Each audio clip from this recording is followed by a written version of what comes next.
बरेली में कुछ धार्मिक कार्यक्रमों के दौरान चर्च के बाहर विवादास्पद घटनाएं सामने आई हैं। कुछ समूहों ने सेंट अल्फोंसस कैथेड्रल चर्च के सामने हनुमान चालीसा का पाठ किया और नारेबाजी भी की, जिससे स्थानीय माहौल तनावपूर्ण हुआ। आपको बता दें, इस बीच आपके राज्यसभा सांसद संजय आजाद ने कहा कि भारत सांस्कृतिक रूप से एक मजबूत राष्ट्र है और हमें भारतीय होने पर गर्व होना चाहिए। जी हाँ, उन्होंने ये भी कहा कि किसी भी समुदाय को परेशान नहीं किया जाना चाहिए और सभी धार्मिक आयोजनों के सम्मान बना रहना चाहिए। सांसद ने अपील की कि देश में धार्मिक सहिष्णुता और भाईचारे को बनाए रखने की जरूरत है ताकि भारत के सकारात्मक छवि बनी रहे। आइए सुनते हैं। जैन साथियों, हम भारत को विश्व गुरु बनाने की बात करते हैं। हम कहते हैं कि हमारा भारत एक महान देश है। हमने दुनिया को रास्ता दिखाया। हम सांस्कृतिक रूप से बहुत मजबूत राष्ट्र है। तमाम बातें हम अपने बखान में करते हैं, करना भी चाहिए और हर भारतीय को अपने भारतीय होने पर गर्व करना चाहिए। लेकिन जब इस तरह के दृश्य आते हैं कि आप दूसरे धर्म के लोगों को उनका आयोजन नहीं करने देते, उनकी पूजा पाठ में दखल करते हैं, उनकी इबादत में दखल करते हैं, उनके धर्म स्थलों पर जाके तोड़फोड़ करते हैं, इससे क्या भारत की छवि दुनिया में एक विश्व गुरु की बनेगी? क्या इससे भारत दुनिया में महान देश कहलाएगा? क्या इससे भारत राष्ट्रपिता महात्मा गांधी और गौतम बुद्ध जी के आदर्शों को मानने वाला देश कहलाएगा? क्या इससे भारत दुनिया में शांति का संदेश देने वाला देश कहलाएगा?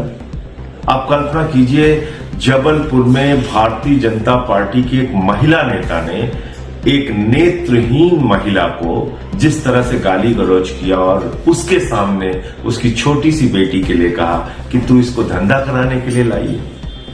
ये शब्द है बीजेपी की एक महिला नेता के। और आप सबको गुस्सा नहीं आता? आप इन्हीं पार्टियों को वोट देते हैं, इन्हीं को सत्ता में लाते हैं। ऐसी बीजेपी को आपने सत्ता में देश के अंदर बिठा दिया है जो चर्च के सामने कल बरेली में हनुमान चालीसा का पाठ कर रहे हैं, कहीं सेंटा क्लॉज बना हुआ है उसको तोड़फोड़ कर रहे हैं, कहीं महिलाओं को घेर के मार रहे हैं, पीट रहे हैं, कहीं चर्च के अंदर घुस के जो उनके फादर होते हैं, पादरी होते हैं, उनको जो अपना पूजा पाठ कर रहे हैं उनको जाके गाली गलौज कर रहे हैं। ऐसा हिंदुस्तान आप बनाना चाहते हैं? ये आप पूरी दुनिया में संदेश देना चाहते हैं? आप कल्पना कीजिए, दुनिया के बाकी देशों में जो भारतीय रह रहे होंगे उनको कितनी शर्मिंदगी उठानी पड़ती होगी। जो न्यूजीलैंड में है, जो ऑस्ट्रेलिया में है, जो डेनमार्क में है, जो यूएस में है, जो लंदन में है, उनको कितनी मुसीबतों का सामना करना पड़ता होगा आपकी इन हरकतों की वजह से।